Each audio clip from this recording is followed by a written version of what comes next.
Hi ಎಲ್ಲರಿಗೂ ನಮಸ್ಕಾರ. ನಮ್ಮ ಮೈಸೂರು ವೆಜ್ ಚಾನಲ್ಗೆ ನಿಮ್ಮೆಲ್ಲರಿಗೂ ಸ್ವಾಗತ.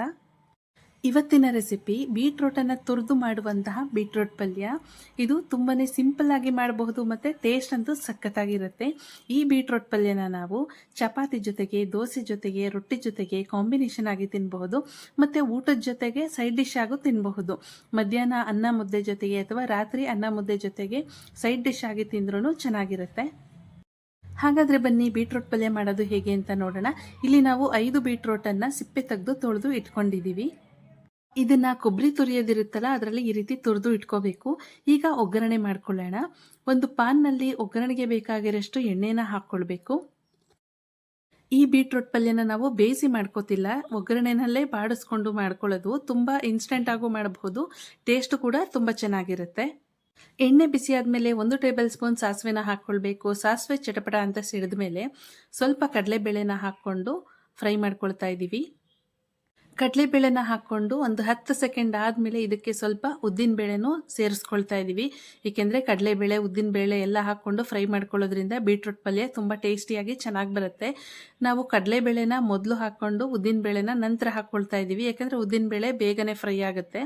ಸೊ ಅದಕ್ಕೋಸ್ಕರ ಕಡಲೆಬೇಳೆನ ಫಸ್ಟ್ ಹಾಕ್ಕೊಂಡು 10 ಸೆಕೆಂಡ್ ಆದಮೇಲೆ ಉದ್ದಿನಬೇಳೆನ ಹಾಕ್ಕೊಂಡು ಈಗ ಎರಡನ್ನೂ ಫ್ರೈ ಮಾಡ್ಕೊಳ್ಳೋಣ. ಈಗ ಕಡಲೆಬೇಳೆ, ಉದ್ದಿನಬೇಳೆ ಕಲರ್ ಚೇಂಜ್ ಆಗಿದೆ ಅಲ್ವಾ, ಫ್ರೈ ಆಗಿದೆ. ಈಗ ಇದಕ್ಕೆ 2 ಗರಿಯಷ್ಟು ಕರಿಬೇವು ಸೊಪ್ಪನ್ನು ಹಾಕ್ಕೊಳ್ಳೋಣ. ಕರಿಬೇವನ್ನು ಹಾಕ್ಕೊಂಡು ಕೂಡ ಒಂದು 10 ಸೆಕೆಂಡ್ ಫ್ರೈ ಮಾಡ್ಕೊಳ್ಬೇಕು. ಇದಕ್ಕೆ 5 ರಿಂದ 6 ಹಸಿಮೆಣಸಿನಕಾಯಿ, 2 ದೊಡ್ಡ ಈರುಳ್ಳಿನ ಈ ರೀತಿ ಚಿಕ್ಕ ಚಿಕ್ಕದಾಗಿ ಕಟ್ ಮಾಡಿಕೊಂಡು ಹಾಕ್ಕೊಳ್ಬೇಕು. ನಿಮಗೆ ಖಾರ ಇನ್ನೂ ಸ್ವಲ್ಪ ಜಾಸ್ತಿ ಬೇಕು ಅಂದರೆ ಹಸಿಮೆಣಸಿನಕಾಯಿನ ಇನ್ನೊಂದೆರಡು ಜಾಸ್ತಿ ಹಾಕ್ಕೊಳ್ಳಿ. ಈಗ ಹಸಿಮೆಣಸಿನಕಾಯಿ, ಈರುಳ್ಳಿನ ಹಾಕ್ಕೊಂಡ್ಮೇಲೆ ಮತ್ತೆ ಇದನ್ನು ಫ್ರೈ ಮಾಡ್ಕೊಳ್ಳೋಣ. ಸ್ವಲ್ಪ ಈರುಳ್ಳಿ ಕಲರ್ ಎಲ್ಲ ಚೇಂಜ್ ಆಗೋವರೆಗೂ ಫ್ರೈ ಮಾಡ್ಕೊಳ್ಬೇಕು.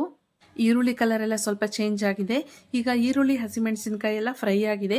ಈ ಟೈಮ್ನಲ್ಲಿ ನಾವು ತುರಿದಿಟ್ಕೊಂಡಿದ್ವಲ್ಲ ಬೀಟ್ರೂಟ್, ಅದನ್ನು ಹಾಕ್ಕೊಳ್ತಾ ಇದ್ದೀವಿ.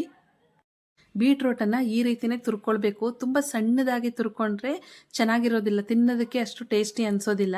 ಈ ರೀತಿ ಸ್ವಲ್ಪ ದೊಡ್ಡದಾಗಿ ನಾವು ತುರ್ಕೊಂಡ್ರೆ ಫ್ರೈ ಮಾಡೋಕ್ಕೂ ಚೆನ್ನಾಗಿರುತ್ತೆ, ತಿನ್ನೋದಕ್ಕೂ ಕೂಡ ಬಾಯಿಗೆ ಸಿಗುತ್ತೆ.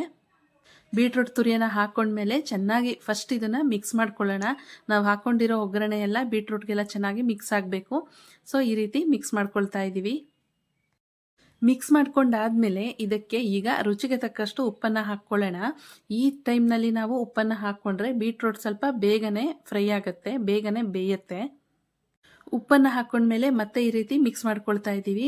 ಈ ಥರ ಎಲ್ಲ ಚೆನ್ನಾಗಿ ಮಿಕ್ಸ್ ಆದಮೇಲೆ ಒಂದು ಪಾನನ್ನು ಮುಚ್ಚಿ ಒಂದು 5 ನಿಮಿಷ ಬಿಡ್ತಾ ಇದ್ದೀವಿ. ಪಾನನ್ನು ಮುಚ್ಚುವಾಗ ಗ್ಯಾಸ್ ಫ್ಲೇಮ್ ಮೀಡಿಯಂ ಫ್ಲೇಮ್ನಲ್ಲೇ ಇರಬೇಕು. ಮಧ್ಯ ಮಧ್ಯ ಈ ರೀತಿ ಪಾನನ್ನು ಓಪನ್ ಮಾಡಿ ಮಾಡಿ ತಿರುಗಿಸ್ಕೊಳ್ತಾ ಇರಬೇಕು. ಈಗ ಬೀಟ್ರೂಟ್ ಎಲ್ಲ ಚೆನ್ನಾಗಿ ಫ್ರೈ ಆಗಿದೆ, ಅಂದರೆ ಬೆಂದಿದೆ. ಈ ಟೈಮ್ನಲ್ಲಿ ನಾವು 1 ಹೋಳು ತೆಂಗಿನಕಾಯಿ ತುರಿನ ಸೇರಿಸ್ಕೊಳ್ತಾ ಇದ್ದೀವಿ. ಸೊ ತೆಂಗಿನಕಾಯಿ ತುರಿ ಸೇರಿಸ್ಕೊಂಡ್ಮೇಲೂ ಕೂಡ ಗ್ಯಾಸನ್ನು ಮೀಡಿಯಂ ಫ್ಲೇಮ್ನಲ್ಲೇ ಇಟ್ಕೊಂಡು ಚೆನ್ನಾಗಿ ಇದನ್ನು ಮಿಕ್ಸ್ ಮಾಡ್ಕೊಳ್ಬೇಕು. ತೆಂಗಿನಕಾಯಿ ತುರಿ ಹಾಕ್ಕೊಳ್ಳೋದ್ರಿಂದ ಬೀಟ್ರೂಟ್ ಪಲ್ಯ ತುಂಬ ಟೇಸ್ಟಿಯಾಗಿ ಚೆನ್ನಾಗಿರುತ್ತೆ. ಈಗ ಅರ್ಧ ಕಟ್ಟು ಕೊತ್ತಂಬರಿ ಸೊಪ್ಪನ್ನು ಚೆನ್ನಾಗಿ ತೊಳೆದು ಚಿಕ್ಕ ಚಿಕ್ಕದಾಗಿ ಕಟ್ ಮಾಡಿಕೊಂಡು ಹಾಕ್ಕೊಳ್ಳೋಣ. ನಾವು ಪಲ್ಯ ಮಾಡೋ ಮೆಥಡ್ ಎಲ್ಲ ನೋಡ್ತಾ ಇರ್ಬೋದು. ನಾವೆಲ್ಲೂ ಇದಕ್ಕೆ ನೀರನ್ನು ಮಿಕ್ಸ್ ಮಾಡ್ಕೊಂಡಿಲ್ಲ ಮತ್ತು ಬೇಯಿಸ್ಕೊಂಡಿಲ್ಲ, ಹೀಗೆ ಒಗ್ಗರಣೆನಲ್ಲೇ ಬಾಡಿಸ್ಕೊಂಡು ಮಾಡ್ತಾ ಇರೋದು. ಕೊನೆಯದಾಗಿ ಇದಕ್ಕೆ ಲೆಮನ್ ಜ್ಯೂಸ್ ಅಂದರೆ ನಿಂಬೆಹಣ್ಣಿನ ರಸವನ್ನು ಹಾಕ್ಕೊಳ್ತಾ ಇದ್ದೀವಿ. ಅರ್ಧ ಹೋಳು ಹಾಕ್ಕೊಂಡ್ರೆ ಸಾಕು, ಟೇಸ್ಟ್ ತುಂಬ ಚೆನ್ನಾಗಿರುತ್ತೆ. ಎಲ್ಲ ಒಂದ್ಸರಿ ಮಿಕ್ಸ್ ಮಾಡ್ಕೊಂಡ್ಮೇಲೆ ಉಪ್ಪು ಕರೆಕ್ಟಾಗಿದೆಯಾ ಟೇಸ್ಟ್ ನೋಡ್ಕೊಳ್ಳಿ. ಉಪ್ಪೇನಾದರೂ ಕಡಿಮೆ ಆಗಿದ್ರೆ ಈ ಟೈಮ್ನಲ್ಲಿ ಸೇರಿಸ್ಕೊಂಡು ಮಿಕ್ಸ್ ಮಾಡ್ಕೊಳ್ಬಹುದು. ಇಷ್ಟನ್ನು ಮಾಡಿಕೊಂಡ್ರೆ ಆಯಿತು, ರುಚಿಯಾಗಿರುವಂತಹ ಬೀಟ್ರೂಟ್ ಪಲ್ಯ ರೆಡಿ. ಟೇಸ್ಟ್ ಅಂತೂ ತುಂಬಾ ಚೆನ್ನಾಗಿರುತ್ತೆ, ನಿಮ್ಮೆಲ್ರಿಗೂ ತುಂಬ ಇಷ್ಟ ಆಗುತ್ತೆ. ನೋಡಿದ್ರೆಲ್ಲ ಇನ್ಸ್ಟೆಂಟಾಗಿ ಬೀಟ್ರೂಟ್ ಪಲ್ಯನ ಎಷ್ಟು ಈಸಿಯಾಗಿ ಮಾಡಬಹುದು ಅಂತ. ಈ ರೆಸಿಪಿ ನಿಮ್ಮೆಲ್ರಿಗೂ ಇಷ್ಟ ಆಗಿದ್ರೆ ನಮ್ಮ ಚಾನಲ್ನ ಲೈಕ್ ಮಾಡಿ, ಶೇರ್ ಮಾಡಿ, ಸಬ್ಸ್ಕ್ರೈಬ್ ಮಾಡಿ, ಪಕ್ಕದಲ್ಲಿರುವಂತಹ ಬೆಲ್ಲೈಕನನ್ನು ಕ್ಲಿಕ್ ಮಾಡಿ. ನೀವು ಈ ಥರ ಬೀಟ್ರೂಟ್ ಪಲ್ಯನ ಮಾಡಿಕೊಂಡು ಎಂಜಾಯ್ ಮಾಡಿ. ಮತ್ತೆ ಹೊಸ ರೆಸಿಪಿಯೊಂದಿಗೆ ನಾನು ನಿಮಗೆ ಸಿಗ್ತೀನಿ. ಅಲ್ಲಿವರೆಗೂ ಥ್ಯಾಂಕ್ ಯು ಆಲ್.